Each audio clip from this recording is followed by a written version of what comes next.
ଏଣିକି ନୂଆ ମଦ ଦୋକାନ ଖୋଲିବାକୁ ମିଳିବନି ଅନୁମତି। ଚଳିତ ମାସଠାରୁ ଲାଗୁ ହେବ ନୂଆ ଅବକାରୀ ନୀତି। ରାଜ୍ୟରେ ଚଳିତ ମାସ ନୂତନ ଅବକାରୀ ନୀତି ଲାଗୁ ହେବାକୁ ଯାଉଥିବା ବେଳେ ରାଜ୍ୟ ସରକାରଙ୍କ ପାଇଁ ଏନେଇ ନୂଆ ଆହ୍ୱାନ ହେବ। ନୂତନ ଅବକାରୀ ନୀତିରେ ନୂଆ ଦୋକାନ ଖୋଲିବା ନାହିଁ, ଏନେଇ ସୂଚନା ଦେଇଛନ୍ତି ଅବକାରୀ ମନ୍ତ୍ରୀ ପୃଥ୍ୱୀରାଜ ହରିଚନ୍ଦନ। ଓଡ଼ିଶାର ନୂତନ ମଦ ନୀତି ଅନୁଯାୟୀ ଆରମ୍ଭ ହେବାକୁ ଯାଉଥିବା ବେଳେ ପୂର୍ବରୁ ଏକ ଗୁରୁତ୍ୱପୂର୍ଣ୍ଣ ପଦକ୍ଷେପ ସୁରକ୍ଷିତ ହୋଇଛି।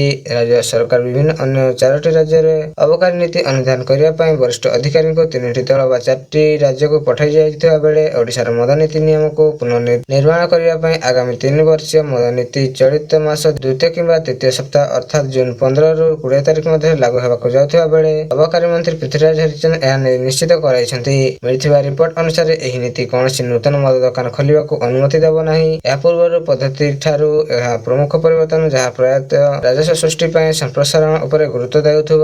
ଏହି ନୀତି ବେଆଇନ ମଦ ଉତ୍ପାଦନ ଏବଂ ଚୋରାଚାଲାଣ, ଦୁର୍ବଳ ପ୍ରବର୍ତ୍ତି ଏବଂ ପୁରୁଣା ଦଣ୍ଡ ବ୍ୟବସ୍ଥା ଭଳି ସ୍ୱାସ୍ଥ୍ୟ ସମସ୍ୟାକୁ ସମାଧାନ କରିବ।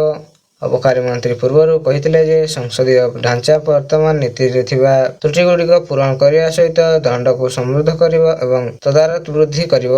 ଚାଲନ୍ତୁ ନଜର ପକାଇବା ପରବର୍ତ୍ତୀ ଖବର ଉପରେ। ଏଣିକି ବାଲ୍ୟ ବିବାହ ସୂଚନା ଦେବେ ପ୍ରଧାନ ଶିକ୍ଷକ।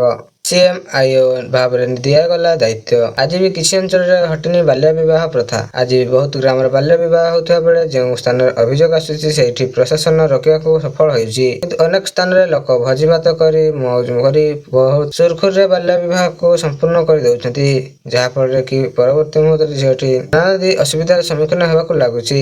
ତେବେ ଏହାକୁ ରୋକିବା ପାଇଁ ବିଭିନ୍ନ ପ୍ରୟାସ ଜାରି ରହିଥିବା ବେଳେ ଏଣିକି କୌଣସି ସ୍ଥାନରେ ବାଲ୍ୟ ବିବାହରେ ସମ୍ପୃକ୍ତ ଅଞ୍ଚଳରେ ଥିବା ବିଦ୍ୟାଳୟର ପ୍ରଧାନ ଶିକ୍ଷକ କିମ୍ବା ଅଧ୍ୟକ୍ଷ ଏ ସମ୍ପର୍କରେ ସୂଚନା ପ୍ରଦାନ କରିବେ। ବିଦ୍ୟାଳୟର ପ୍ରଧାନ ଶିକ୍ଷକ ଓ ଅଧ୍ୟକ୍ଷଙ୍କୁ ବାଲ୍ୟ ବିବାହ ସୂଚନା ଅଧିକାରୀ ସିଏମ୍ଆଇଓ ଭାବରେ ଦାୟିତ୍ୱ ମିଳିବା ପରେ ଯେକୌଣସି ବାଲ୍ୟ ବିବାହ ହେଲେ ସେମାନଙ୍କୁ ସମ୍ପୃକ୍ତ ଅଞ୍ଚଳରେ ଶିଶୁ ଉନ୍ନୟନ ପ୍ରକଳ୍ପ ଅଧିକାରୀ ସିଡିପିଓଙ୍କୁ ଏନେଇ ସମ୍ପର୍କିତ ଅବଗତ କରାଇବାକୁ ପଡ଼ିବ।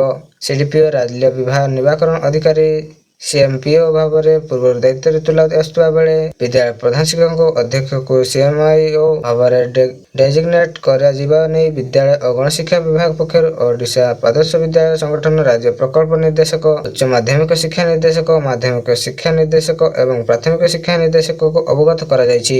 ରାଜ୍ୟରେ ମହିଳା ସୁରକ୍ଷା ସୁଦୃଢ଼ କରିବା ସରକାରଙ୍କ ପଦକ୍ଷେପ ନେଉଥିବା ବେଳେ ବାଲ୍ୟ ବିବାହ ରୋକିବାକୁ ଗୁରୁତ୍ୱ ଦିଆଯାଇଛି। ଚାଲନ୍ତୁ ନଜର ପକାଇବା ପରବର୍ତ୍ତୀ ଖବର ଉପରେ। ପୁଣି ବଢ଼ିଲା ଯୁକ୍ତ 3 ନାମଲେଖା ଅବଧି। ସ୍ନାତକ ପାଠ୍ୟକ୍ରମ ନାମଲେଖା ଆବେଦନ ଅବଧି ପୁଣି ବୃଦ୍ଧି ହୋଇଥିବା ବେଳେ ଜୁନ 1 ତାରିଖ ପର୍ଯ୍ୟନ୍ତ ଆବେଦନର ଶେଷ ତାରିଖ ଥିଲା। ତେବେ ଏହା ଜୁନ 4 ତାରିଖକୁ ବୃଦ୍ଧି କରାଯାଇଥିବା ବେଳେ ଛାତ୍ରଛାତ୍ରୀ ଜୁନ 4 ତାରିଖ ରାତ୍ରି 11ଟା 45 ପର୍ଯ୍ୟନ୍ତ ସାମ୍ସ ପୋର୍ଟାଲରେ ଅନଲାଇନ ଭାବରେ କମନ ଆପ୍ଲିକେସନ ଫର୍ମ ସିଏଏଫ୍ ପୂରଣ କରିପାରିବେ। ଏହି ସମୟ ଅବଧି ମଧ୍ୟରୁ ପୂର୍ବରୁ ସିଏମ୍ଏଫ୍ ଦାଖଲ କରିଥିବା ଛାତ୍ରଛାତ୍ରୀ ସେମାନଙ୍କର ଫର୍ମର ଆବଶ୍ୟକ ସଂଶୋଧନ କିମ୍ବା ଯୁକ୍ତ 2 ମାର୍କ ଅପଡେଟ୍ କରିପାରିବେ। ପ୍ରଥମ, ଦ୍ୱିତୀୟ, ତୃତୀୟ ପର୍ଯ୍ୟାୟର ପ୍ରୋଭିଜନ ତାଲିକା ଓ ୱେଟିଂ ଲିଷ୍ଟ ଛାତ୍ରଛାତ୍ରୀଙ୍କୁ ନାମଲେଖା ତାରିଖ, କ୍ଲାସ ସମ୍ପର୍କରେ ପରବର୍ତ୍ତୀ ସମୟରେ ବିଜ୍ଞପ୍ତି ପ୍ରକାଶ ପାଇବ ବୋଲି ଉଚ୍ଚଶିକ୍ଷା ବିଭାଗ ପକ୍ଷରୁ କୁହାଯାଇଛି। ନାମଲେଖା ପ୍ରକ୍ରିୟା ଛାତ୍ରଛାତ୍ରୀଙ୍କୁ ବୈଧ ଏସ୍ସି ପ୍ରମାଣପତ୍ର ଦାଖଲ କରିବା ବାଧ୍ୟତାମୂଳକ। ସେହିପରି ଏନ୍ସିଟି ନିର୍ଦ୍ଦେଶ ମୁତାବକ 4 ବର୍ଷିଆ ଇଣ୍ଟିଗ୍ରେଟେଡ୍ ବିଏଡ୍, ବିଏସ୍ସିଏଡ୍ ପାଠ୍ୟକ୍ରମ ପାଇଁ ମହାରାଷ୍ଟ୍ର ପୂର୍ଣ୍ଣଚନ୍ଦ୍ର ସ୍ୱୟଂସହାୟକ ମହାବିଦ୍ୟାଳୟ ବ୍ୟତୀତ ଅନ୍ୟ ସମସ୍ତ ଉଚ୍ଚ ଶିକ୍ଷାନୁଷ୍ଠାନ ଅନୁମତି ମିଳିଛି। ଯେଉଁ ଛାତ୍ରଛାତ୍ରୀ ପୂର୍ବରୁ ସିଏଏଫ୍ ଦାଖଲ କରିଛନ୍ତି ସେମାନେ ଅବଧି ମଧ୍ୟରେ ସିଏଏଫ୍ ସଂଶୋଧନ କରିପାରିବେ। ଯେଉଁ ଅଧିକାରୀ ସିଏଏଫ୍ ଆଫେୟାର ଅପସନ ଦେଉଥିବା ବେଳେ ଧାର୍ଯ୍ୟ ସମୟରେ ମଧ୍ୟ ଯୁକ୍ତ 2 ସମତୁଲ ବୋର୍ଡ ମାର୍କ ଦାଖଲ କରିପାରିବେ। ସିବିଏସ୍ଇ ଛାତ୍ରଛାତ୍ରୀଙ୍କ ପାଇଁ ସିଏଚ୍ଏସ୍ ଡାଟାବେସ୍ରୁ ସିଧାସଳଖ ଭାବେ ମାର୍କ ଉପଲବ୍ଧ ହେବ। ଆବେଦନକାରୀ ଧାର୍ଯ୍ୟ ସମୟ ମଧ୍ୟରେ ଏକାଧିକ ଥର ସଂଶୋଧନ କରିପାରିବେ ବୋଲି ସୂଚନା ଆସିଛି। ଚାଲନ୍ତୁ ନଜର ପକାଇବା ପରବର୍ତ୍ତୀ ଖବର ଉପରେ। ଭୁବନେଶ୍ୱରରେ ଥିବା ଲୋକସେବା ଭବନସ୍ଥିତ ପଞ୍ଚାୟତରାଜ ଓ ପାନୀୟ ଜଳ ବିଭାଗ ସମ୍ମିଳନୀ କକ୍ଷରେ ବିଭାଗୀୟ ବୈଠକ ଅନୁଷ୍ଠିତ ହୋଇଥିଲା। ଏହି ବୈଠକରେ ଗ୍ରାମ୍ୟ ଉନ୍ନୟନ, ପଞ୍ଚାୟତରାଜ ଓ ପାନୀୟ ଜଳ ବିଭାଗର ମାନ୍ୟବର ମନ୍ତ୍ରୀ ଶ୍ରୀ ରବି ନାରାୟଣ ଏକ ବିଭାଗୀୟ ବିଭିନ୍ନ ଯୋଜନା ଓ ପ୍ରକଳ୍ପଗୁଡ଼ିକ ଉପରେ ବିସ୍ତୃତ ସମୀକ୍ଷା କରି ଅଧିକାରୀଙ୍କୁ ଦିଗଦର୍ଶନ ଦେଇଛନ୍ତି। ବୈଠକରେ ବିଶେଷ ଭାବରେ ବିକଶିତ ଗାଁ ବିକଶିତ ଓଡ଼ିଶା, ଅନ୍ତ୍ୟୋଦୟ ଗୃହ ଯୋଜନା, ପ୍ରଧାନମନ୍ତ୍ରୀ ଆବାସ ଯୋଜନା, MGNREGS ଓ ନିର୍ମାଣାଧୀନ ପାନୀୟ ଜଳ ପ୍ରକଳ୍ପ ଉପରେ ଆଲୋଚନା ହୋଇଥିଲା। ମାନ୍ୟବର ମନ୍ତ୍ରୀ କହିଛନ୍ତି ଯେ ଏହି ଯୋଜନାଗୁଡ଼ିକ ଦ୍ୱାରା ଗ୍ରାମ ଅଞ୍ଚଳରେ କୌଣସି ସୁବିଧା ପ୍ରଦାନ, ରାସ୍ତା ନିର୍ମାଣ, ପୋଖରୀ ପୁନଃନବୀକରଣ, ଖେଳ ପଡ଼ିଆ ତିଆରି, ପାଠାଗାର ତଥା ପର୍ଯ୍ୟଟନସ୍ଥଳୀ ଉନ୍ନତୀକରଣ ଭଳି ବିଭିନ୍ନ କାର୍ଯ୍ୟକ୍ରମ ମାଧ୍ୟମରେ ଗାଁର ଦ୍ରୁତଗତିର ବିକାଶ ପଥରେ ଅଗ୍ରସର ହେବ। ଏହି ବୈଠକରେ ବିଭାଗୀୟ ଆୟୁକ୍ତ ଓ ଶାସନ ସଚିବ ଶ୍ରୀ ଗିରୀଶ SN ବିଭାଗୀୟ ଅଗ୍ରଗତି ବିଷୟରେ ମନ୍ତ୍ରୀଙ୍କୁ ସୂଚନା ଦେଇଛନ୍ତି। ସେଥିପାଇଁ ସ୍ୱତନ୍ତ୍ର ପ୍ରକଳ୍ପ ନିର୍ଦ୍ଦେଶକ ଶ୍ରୀ ଜ୍ୟୋତି ପ୍ରକାଶ ଦାସ, ପାନୀୟ ଜଳ ନିର୍ଦ୍ଦେଶକ ବିନୀତ ଭରୁଆ, ଅମାସ ମୁଖ୍ୟ କାର୍ଯ୍ୟନିର୍ବାହୀ ଅଧିକାରୀ ଶ୍ରୀ ଚକ୍ରବର୍ତ୍ତୀ ସିଂ ଓ ଅନ୍ୟାନ୍ୟ ବିଶିଷ୍ଟ ଅଧିକାରୀ ଯୋଗଦେଇ ବିଭିନ୍ନ ଯୋଜନାର ଅବସ୍ଥା ବିଷୟରେ ଅବଗତ ହୋଇଛନ୍ତି। ବୈଠକରେ ଆଭାସୀ ମାଧ୍ୟମରେ ରାଜ୍ୟର ବିଭିନ୍ନ ବ୍ଲକର ମୁଖ୍ୟ ଉନ୍ନତି ଅଧିକାରୀ, କାର୍ଯ୍ୟନିର୍ବାହୀ ଅଧିକାରୀ ଓ ଗୋଷ୍ଠୀ ଉନ୍ନୟନ ଅଧିକାରୀମାନଙ୍କ ଯୋଗଦେଇ ନିଜ ଅଞ୍ଚଳ ପାଇଁ ପ୍ରଗତି ବିଷୟରେ ମତ ଦେଇଥିଲେ ଓ ମନ୍ତ୍ରୀଠାରୁ ଆଗାମୀ ପଦକ୍ଷେପ ପାଇଁ ଦିଗଦର୍ଶନ ଗ୍ରହଣ କରିଥିଲେ। ଚାଲନ୍ତୁ ନଜର ପକାଇବା ପରବର୍ତ୍ତୀ ଖବର ଉପରେ।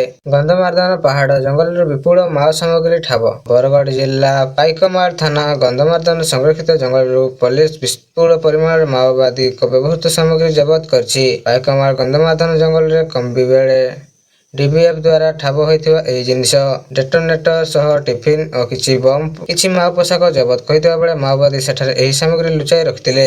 ଡିଭିଏଫ୍ ଟିମ୍ ଅପରେସନ ଜାରି ରଖିଥିବା ସମୟରେ ଏହି ସଫଳତା ମିଳିଛି ବୋଲି ସୋମବାର ଜିଲ୍ଲା ପୋଲିସ ମୁଖ୍ୟାଳୟ ଏସ୍ପି ଏସ୍ ମୀନା ସୂଚନା ଦେଇଛନ୍ତି। ଗତବର୍ଷ ଅଗଷ୍ଟ ମାସରେ 2 କ୍ୟାଡର ମାଓବାଦୀଙ୍କୁ ଆତ୍ମସମର୍ପଣ କରିଥିବା ବେଳେ ସେମାନଙ୍କ ପଚରାଉଚରା ପରେ ସେମାନଙ୍କୁ ଦେଇଥିବା ସୂଚନା ଆଧାର କରି ପୋଲିସ ଅପରେସନ ଜାରି ରଖିଛି ବୋଲି ଏସ୍ପି କହିଛନ୍ତି।